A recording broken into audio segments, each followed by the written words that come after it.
Hey, good morning. Happy Monday. Trying something new again today. Dr. Baisha here. And by now, you know who I am, uh, NLP coach and master NLP and hypnosis practitioner, bringing to you belief changing strategies and helping you to improve your communication in every area of your life. So, um, over the last week, we have been, maybe a couple of weeks, no, week, we have been talking about belief change. We have been talking about what happens, like becoming open to believing a new belief. That you have something that you want to believe, and then you come in contact with these sort of old belief patterns, and then become open to doubting these old belief patterns. So now you guys have done the work since my last live, right, to becoming open to doubting old belief patterns, which makes room for new beliefs to come into play. All right. And so if you're live with me, let me know you're here. Go ahead and say hi, because you guys know I love to see when you're live with me. And then, of course, if you are hitting the replay, go ahead and type hashtag replay for me so I know that you actually did get a chance to listen. And you guys know I love the engagement. So, as I go through this, let me know how it makes sense, if it makes sense, and give me what your perspectives are and any questions that you have. So, what happens now? You've gone through the process of exploring this new belief that you want, and then coming into grips and coming into face to face with your old belief and how that impacts your ability to be able to transition into a new belief system. Then you then become open to doubting this old belief, because that is what makes room, makes space, and makes way for the new belief to come about. So you've done all this part, and now you're really moving forward with this new belief. So I talked to you about my son and being able to ride his bike and transitioning him into that new belief. But what happens? What happens when you adopt this new belief, right? Because surely what happens to our old belief? They don't just disappear. It doesn't just like completely go away and disappear and was never there. No. Once we stop believing something that we used to believe, just because we give up a limiting belief doesn't mean you suddenly develop amnesia, right? You don't suddenly develop amnesia. You can actually remember that old belief. And so, when I talk to you a lot about my transition into my new career, for my second career, which has been coaching other docs and medical professionals and entrepreneurs and helping them to build love. And so, after I adopted this new belief that I could create a successful career in this new capacity, it wasn't I realized I wasn't actually giving up being a doctor, that I was healing in a new way. And once I connected with that purpose as a healer, it wasn't like I forgot about what I used to believe. It's just that I went about choosing to believe something new and something different. So, and this is, by the way, this is how NLP works. You program yourself, and you have a choice. You begin to reprogram yourself. You get to choose to believe what's empowering to you, right? And then you act in ways that help you to automatically become or build evidence for this process of reimagining. And that's the way it works. So if you're with me so far, go ahead and type with me that's here. So I can remember what I used to believe, but I still had to develop the willingness to trust the new belief, to trust that I could face all of this new belief and produce the results that I want to produce, even where I had no proof that such a thing had been done in the past, and specifically that I had done that thing in the past. So, just because we give up that old belief doesn't mean that we develop amnesia. It becomes part of our museum of personal history, right? So you create this museum of old beliefs and you build evidence for this new belief system. And you can remember when it's like, um, you have memories of old events, old family gatherings.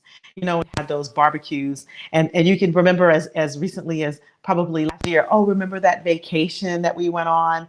And now, of course, you're wishing that you can go on vacation, and it's not being as workable to do that right now. But you can remember this old these old events in life, these old memories in life, but you're not so attached to them anymore. Right?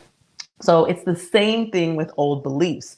They don't suddenly disappear. You don't suddenly develop amnesia. You just place them in your museum of history, and they go and remain in the past where they belong, right? Where they belong. And so you begin to develop a trust as you build evidence for this new belief, as you take the actions consistent with the belief, right? And that is what is the most important. And as you have to begin to trust in yourself. You have to begin to trust in the belief, the new belief that you form, and you have to begin to trust the unconscious mind knows what needs to happen next and will give you the pathway and the resources. So from some time back, some lives back, one of the advantageous beliefs that we have all the resources that we need to succeed. That's one of the advantageous beliefs of the unconscious mind. If you're with me, type with me in the chat box if this makes sense, right? So you have to trust in the process, trust in yourself, trust in the unconscious mind to show you the way. Trust in your reticular active system that once you develop this new belief, that you've opened up the pathway to be able to take the next right thing. And trust is really a choice, and it's related to hope, but it's closer to faith. It's closer to faith, and a lot of people think faith is a religious thing, but it's really not. It really is the process of believing without having evidence, right? And yes, there's some spiritual context to it. We bring religious context and we bring context to it, but really it's just the process of believing and trusting when you don't have evidence for that thing having happened with you to you yet, right? So it's the willingness to move beyond belief into action. And it's in essence being led without having personal proof of the success. Does that make sense? So think of when you're driving down the road. And I use this analogy often. You may have even heard it before. Think of when you're driving down the road at nighttime, right? You're driving home maybe, or you're driving to any destination, but you can only see as far as your headlights allow you to see, right? Type right if you're with me. You can only see as far as your headlights will allow you to see, but you are aware of the destination. You are aware of the directions, and you trust that there will still be road ahead of you when you keep driving. You trust that the road is not going to suddenly out, right?